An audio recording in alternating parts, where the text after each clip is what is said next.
Passe au grand format de la semaine et on va s'intéresser à un acteur que l'on connaît tous, qui a traversé les générations et qui a conduit des dizaines de voitures dans ses films. C'est un acteur français comique, messieurs, ça vous dit quelque chose?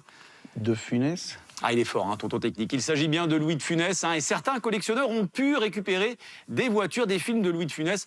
On pense notamment à la Ford Mustang, hein, le cabriolet rouge du gendarme de Saint-Tropez, ou encore la célèbre Méhari. C'est une véritable communauté, hein, qui s'est créée autour des véhicules des films de Louis de Funès.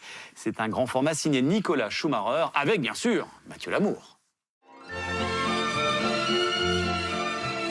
Les grandes histoires automobiles débutent souvent par des histoires d'hommes, comme celle du roi de la comédie qui a fait rire la France entière avec ses célèbres mimiques.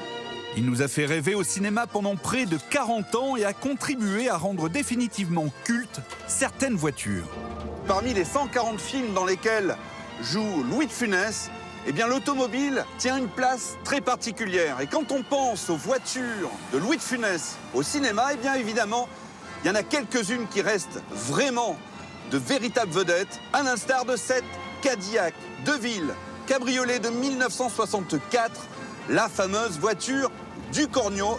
C'est un petit peu l'histoire des 30 glorieuses de l'industrie automobile qui se retrouve dans ces films, puisque l'acteur conduira énormément de modèles, tous différents, des sportives, des populaires.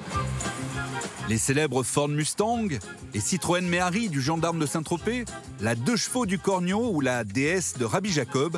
En 4 décennies de carrière, Louis de Funès a côtoyé les plus grandes stars à 4 roues, sur les plateaux de cinéma, mais aussi dans sa vie privée, comme au volant de sa Renault 6, de loin sa préférée. Et pour vite, forcément, elle va beaucoup moins bien marcher maintenant. Et ça, c'était pas dans le script. Ah, ça, c'était pas dans le Et script. là, vous voyez mon grand-père qui fait... Oui, bon, il se retourne pour pas se marrer parce qu'il savait qu'on n'avait qu'une prise. En compagnie de son petit-fils et de ses fans, vous allez découvrir une collection hors du commun, plongée dans l'histoire incroyable entre Louis de Funès et l'automobile. Dans l'est de la France, le musée automobile de Mulhouse a déroulé pour la première fois le tapis rouge à d'anciennes partenaires du comédien. Des véhicules qui y retrouvent la lumière à travers une exposition inédite. Cette année, vous avez voulu rendre hommage à cet acteur extraordinaire, Louis de Funès. Et là, on est au milieu de 18 automobiles qui ont servi dans ces films. Exactement. Dans l'exposition, on a des voitures qui ont participé au tournage, des voitures de notre collection et aussi des prêts de prêteurs privés. Donc on a réuni des voitures exceptionnelles qui ont marqué leur époque, vraiment. De la Oldsmobile F85 Cutlass cabriolet du gendarme de Saint-Tropez, à la Fiat 124 de l'Homme Orchestre, en passant par le Taxi Shaker de Rabbi Jacob, ces icônes sont aussi cultes que les films eux-mêmes. Au fil de la visite, le spectateur replonge dans des scènes qui n'ont pas pris une ride.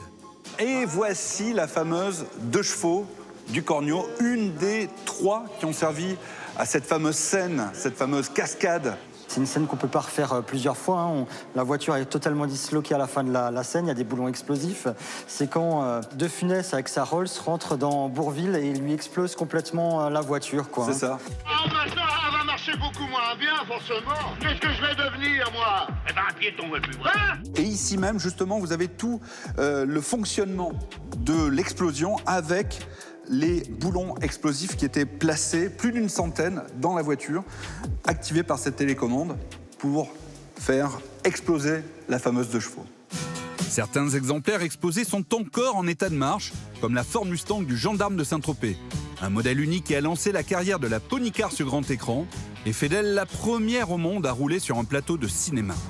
Cette voiture est de mars 1963 et c'est un modèle de pré-série.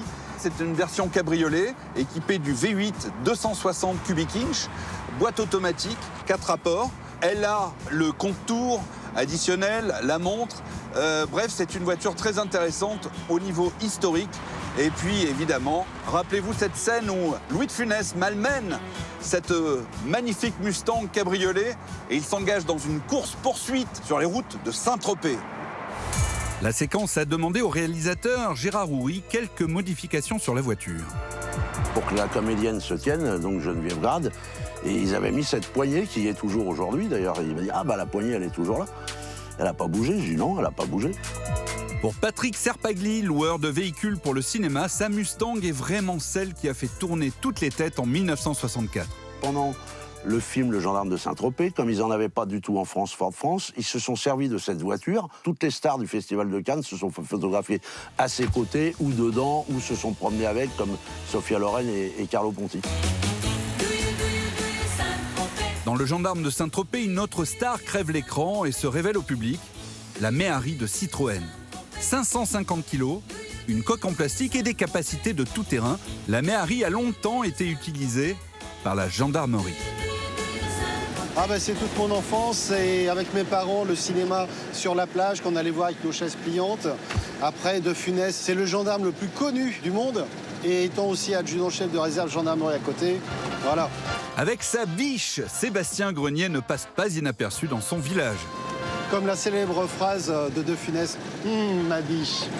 Il y a beaucoup d'anciens, ça leur rappelle leur début dans la gendarmerie. C'était une voiture de patrouille et de transfert d'un lieu à un autre. Et elle était prise par la gendarmerie à l'époque parce que c'était une voiture tout-terrain en quelque sorte. Même moi, sur les routes de campagne, ça m'arrive de la mettre. La la la la la la la la la. À Saint-Tropez, le film est encore présent à tous les coins de rue. L'ancienne gendarmerie a carrément été transformée en musée à l'effigie de la célèbre brigade menée par Cruchot. Ici, il n'est pas rare de croiser une patrouille pour se remettre dans l'ambiance du film. Alors là, Stéphane, on peut pas faire meilleur cliché. C'est une vraie carte postale, hein. C'est une carte postale, mais t'as vu que les gens s'en lassent pas parce que là, tout le monde sort des restaurants, des cafés. Ah ben ça déclenche tous les sourires. Quelle cote d'amour. La ressemblance est frappante. On se croirait avec De Funès au volant, Galabru, et Cruchot et Jules et Jean Lefebvre, ils nous etc. ouvrent la route. Exactement. Décors de films devenus des lieux de pèlerinage, véhicules mythiques, des générations ont été marquées par le génie du comédien populaire en France et à l'étranger, à tel point que certains, chez nos voisins belges, ont la folie des grandeurs. Alors vous aviez vu le film Le Cornio en 1965 lorsqu'il est sorti. Évidemment, cette Cadillac vous est restée dans la tête. Ce qu'on a vu, c'est les nombreux passages de films à la télévision et puis les répliques qui en sont venues. Et forcément, il est vrai que c'est cette voiture qui sort du film par rapport à toutes les autres. Ah oui. Et maintenant, où on peut la toucher, c'est à nous. Alors c'est une des 3 voitures qui ont servi au film. Il y en a eu 3 à l'époque des Cadillacs de ville, hein, c'est ça? Oui, c'est ça. Une qui serait partie à La Réunion, une qui est retournée aux États-Unis et dernièrement, et celle-ci, voilà. Alors Louis de Funès, pour vous, que représente-t-il? On voit que c'est quand même quelqu'un de très sérieux.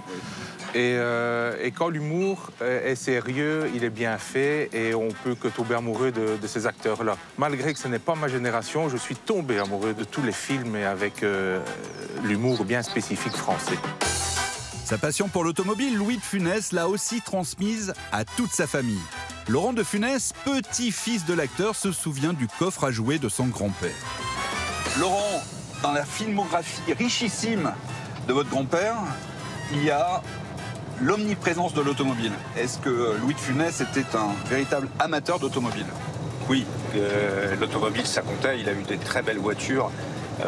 Il a même eu une Iso Rivolta, il a eu des Jaguars. Après, il a acheté que des petites voitures. Dont celle dans laquelle nous trouvons cette Renault 6. Renault 6. Mais en la conduisant, je peux comprendre.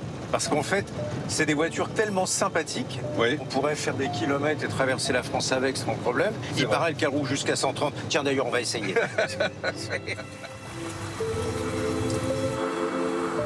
C'est vrai que dans ces films, il y a beaucoup de répliques qui sont devenues assez célèbres et qui se sont passées dans des voitures. Mais Salomon, vous êtes juif, c'était dans une DS. Enfin, Salomon, vous êtes juif? Oh, non, c'est pas possible. Vous prenez toute votre famille. Oh. Allô, Germaine? Salomon est juif.